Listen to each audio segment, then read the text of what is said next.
Hello everybody, this is methlokaiju, and today I'm back with another Godzilla King of the Monsters video. Today, I'll be going over the box office for Godzilla King of the Monsters, okay? I will be trying to enlighten some of you.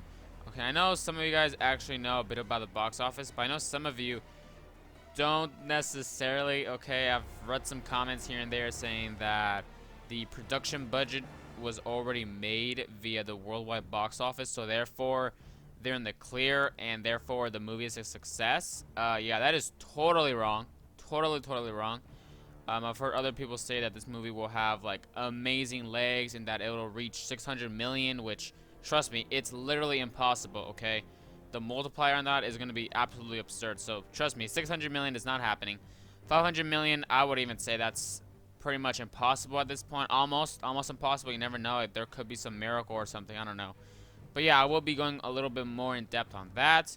I will also be giving you guys possible reasons why this movie underperformed and what it means for the Monsterverse, and a little message at the very end regarding the box office numbers I'm about to tell you.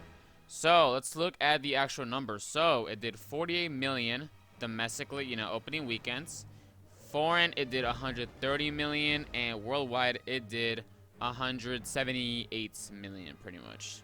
So the worldwide total is not too bad, okay? It's not amazing. I wouldn't even say it's good. I would just say it's okay. It was originally projected to make 250, 230 million worldwide opening weekends. Yeah, it did instead 178. So that is total underperformance. The domestic number is basically in the range of the early projections by Box Office Pro and other sites. So I guess it's not too surprising, but it is very disappointing those numbers actually came to fruition. 48 million opening weekend is pretty weak. Actually, very poor. I mean, let's just look at the other Monsterverse entries. Kong Skull Island did 61 million opening weekends, and Godzilla 2014, oh, don't get me started on that movie, it did 93 million. That is, I mean, that's a huge number right there. Very impressive number for Godzilla 2014. So yeah, a bit of an applause for Godzilla 2014 for making that much. So yeah, this movie, it did pretty much half of Godzilla 2014's opening weekend, which is real bad, real bad. So let's look at the production budget. It is 170 million. Thank God it's 170 million, okay? If this was 200 million, then yeah, this has flop written all over it. But thank God it is $30 million less, which does actually make a difference. So how would you know if a movie made back its budget and is actually making profits? So the rule of thumb is basically getting the production budget and multiplying it by 2.5. So if we do that, we get a number of $425 million. Now, some people are saying that number doesn't apply in this case because Legendary is owned by a Chinese corporation, and so they don't have like as big fees or whatever, or China doesn't really get as much as the number as a normal release would. I'm not too sure about that, to be honest, so for now I'm gonna stick with the 2.5 number. So anyhow, this movie has to make minimum, in order to not be a flop, $425 million. So far, it's nearly at 200, so kind of halfway there, almost halfway there.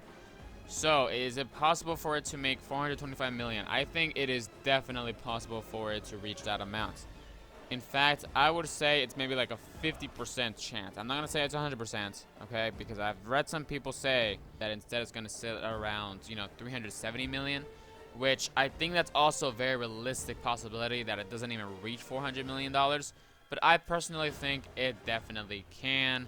So, what are the reasons? Why is it underperforming so badly? Well, I have a couple of reasons, and I think there's one main big reason. So, first of all, the Rotten Tomato score, okay? It's very low. If the Rotten Tomato score was, say, like, I don't know, 55 or something, I don't think the general audience would really care too much, but something as little as, the 30-something% range, that definitely turns off a lot of potential customers, or whatever you want to call them. So it definitely affects the box office in this case because of how drastically low the number is. So there's that. Second of all, you could say Godzilla 2014 was partly to blame as well. Godzilla 2014 had very weak legs, okay? It opened at 93 million, but only made $200 million domestically, which is very, very weak. So, you know, people could have been, hey, I don't really like Godzilla 2014. I'm not going to care about this sequel anymore. So I think that's also partially the blame as well, you know, Godzilla 2014, but I wouldn't say it factored too much in.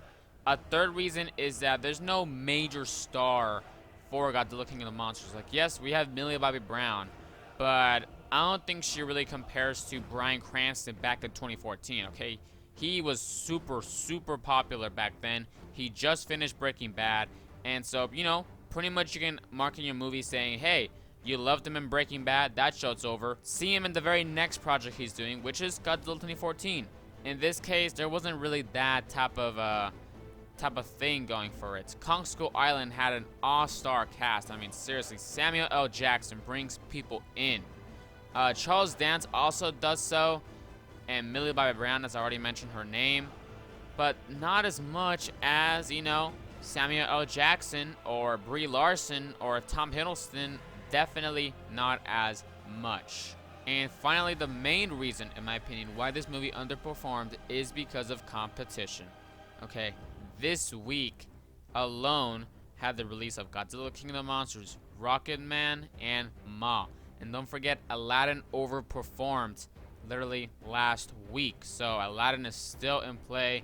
You can say Avengers Endgame is still in play, but really not too much. Dark Phoenix the very next week. The week after that. Oh, and Secret Life of Pets is also, you know, the very next week or this week as well. Men in Black the very following week, and then we have Toy Story, I believe. So yeah, tons and tons of competition. Okay, Godzilla King of the Monsters had to compete with Rocket Man and Ma. So the older audience definitely went towards Rocket Man. Ma, I'm not really sure what exact demographics they would go with, but Octavia Spencer, which is the star of Ma, definitely took away some people who are potentially going to see Godzilla King of the Monsters. And I think the main culprit in all this is Aladdin. Aladdin took away the families that Godzilla King of the Monsters could have attracted. The reason why Kong Skull Island was able to make 61 million, even though its opening day was so poor, I mean, seriously, it's horrific. 3.7 million as, you know, its opening day, that is really, really bad. Godzilla King of the Monsters, for example, made 6 million, around 6 million, so that's actually pretty good. But yeah, the reason why I was able to leg it out to 61 million, you know, Kong Skull Island, was along with the fact they had a fresh rating, great cast, and all that type of stuff. It also had families going in to see the movies. In this case, families were taken by Aladdin, which is still doing great its second weekend. So, yeah, those are the reasons why this movie is currently underperforming. So, can this movie reach the benchmark or whatever of 425 million? I think it can, and the only way it can is if you spread the word about this movie, first of all, and second, you watch the movie as many times as possible. I know we're busy and stuff like that. It's not gonna make too much of a difference, but you know what, we can try and help this movie do good in the box office. I mean, obviously it's not gonna do amazing in the box office, but you know, at least not have it be a flop, which currently it has the potential of being a flop. Yeah, Godzilla King of the Monsters has a chance of being a flop. I'm just saying the truth right now, okay? I'm not sugarcoating it.